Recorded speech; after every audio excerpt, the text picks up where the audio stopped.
حضرت عبداللہ بن مسعود رضی اللہ تعالیٰ عنہ سے روایت ہے، انہوں نے فرمایا ہم لوگ نبی صلی اللہ علیہ وسلم کی خدمت میں حاضر تھے کہ بنو ہاشم کے کچھ جوان آ گئے۔ جب نبی صلی اللہ علیہ وسلم نے انہیں دیکھا تو آپ کی آنکھوں میں آنسو بھر آئے اور چہرہ مبارک کا رنگ تبدیل ہو گیا۔ میں نے عرض کیا ہمیں آپ کے چہرہ مبارک پر کچھ ایسے آثار نظر آئے ہیں جو ہمیں پسند نہیں، یعنی ہم نہیں چاہتے کہ آپ کو غمگین دیکھیں۔ نبی صلی اللہ علیہ وسلم نے فرمایا ہم اس گھرانے کے افراد ہیں جن کی یہ شان ہے کہ اللہ نے ہمارے لیے دنیا کے بجائے آخرت کو پسند فرما لیا ہے۔ میرے گھر والوں کو میرے بعد مصیبتوں، دربدری اور وطن سے اخراج کا سامنا کرنا پڑے گا، حتیٰ کہ مشرق سے کچھ لوگ آئیں گے، ان کے پاس سیاہ جھنڈے ہوں گے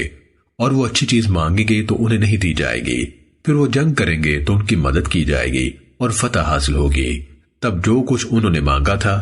انہیں پیش کیا جائے گا، لیکن وہ قبول نہیں کریں گے حتیٰ کہ وہ اس حکومتی انتظام کو میرے اہل بیت کے ایک آدمی کو دیں گے، چنانچہ وہ زمین کو انصاف سے اس طرح بھر دے گا جس طرح لوگوں نے اسے ظلم سے بھر رکھا تھا۔ تم میں سے جو ان حالات کو پالے اسے چاہیے کہ اس مہدی کے پاس آئے اگرچہ برف پر پھسل کر آنا پڑے۔ سننے ابن ماجہ حدیث نمبر 4082۔ السلام علیکم۔ میں نے کچھ عرصہ پہلے کی حدیث سنی تھی کہ نبی پاک صلی اللہ علیہ وسلم کی وفات کے بعد ان کے اہل بیت کو جلا وطنی کا سامنا رہے گا۔ میں نے اس کے اکارڈنگ ایک خواب دیکھا ہے۔ میں دیکھتی ہوں کہ افغانستان کی پہاڑیوں میں کچھ گروہ نکل کے آ رہے ہوتے ہیں جو کہ پیدل ہوتے ہیں، اور ایک گروہ 20-25 لوگوں کا ہوتا ہے اور پاکستان کی طرف آ رہے ہوتے ہیں، اور میں بہت اونچائی سے ان کو دیکھتی ہوں، اور پھر میں سوچتی ہوں کہ یہ لوگ کون ہیں۔ پھر ایک آواز مجھ سے بات کرتی ہے، وہ مجھ سے کہتی ہے یہ وہ اہل بیت ہیں جو نبی پاک صلی اللہ علیہ وسلم کی بعد سعودی عرب سے نکال دیے گئے تھے۔ تو ان میں سے ایک گروہ اب لاہور میں بس جاتا ہے، اور ایک جہلم میں اور ایک بلوچستان میں، اور 2 اور شہروں کا بھی نام لیے تھے جو کہ میں بھول جاتی ہوں۔ پھر انہوں نے کہا تھا کہ ایک گروہ ایران میں بھی رہ گیا تھا، اور اس کے بعد میں لاہور کا بھی نام بھول جاتی ہوں۔ میں بہت سوچ کے پوچھتی ہوں کہ آپ نے لاہور کا بھی نام لیا ہے، اور وہ آواز مجھ سے کہتی ہے ہاں، سب سے پہلا گروہ لاہور میں ہی آ کے بسا تھا اور محمد قاسم انہی میں پیدا ہوئے ہیں۔ اور اس کے بعد میری آنکھ کھل جاتی ہے، میرا خواب ختم ہو جاتا ہے۔ السلام علیکم۔ یہ جو بہن بتا رہی ہیں ان کو ڈریم آیا کہ مدینہ سے ہجرت کر کے جو لوگ جگہ جگہ آئے تھے اور بسیں تھے لاہور وغیرہ میں، تو میں اپنا بھی بتانا چاہتی ہوں کہ یہ بات میری نظر سے گزری، تو میں نے بولا میں بھی اپنا بتاؤں کہ میرا تعلق بھی الحمدللہ سید خاندان سے ہے، اور میرے جو بڑے بزرگ ہیں انہوں نے شجرہ رکھا ہوا ہے نا اس کا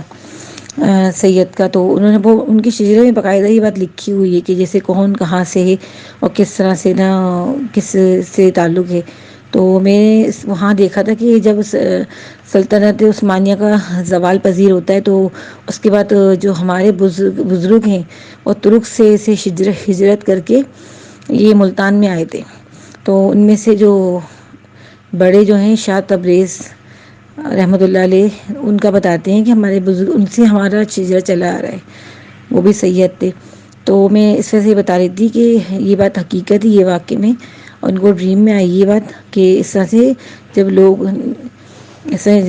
سلطنت عثمانیہ کا زوال آیا تھا اور لوگ ہم جیسے ترک سے آئے تھے ہمارے بڑے بزرگ، تو اس سے مدینہ سے بھی لوگ ہجرت کر کے آئے تھے پاکستان میں اور جگہوں پہ۔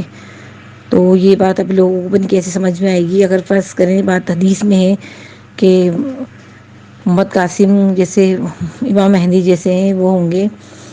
مدینہ سے ہوں گے، تو مدینہ سے تو ویسے بھی جو ہجرت کر کے آئے گا مدینہ والا ہی کہلائے گا نا، وہاں سے ان کا شجرہ چلا آ رہا ہے۔ تو یہ بات اب ان عالموں کو جاہلوں کو کیسے سمجھائی جائے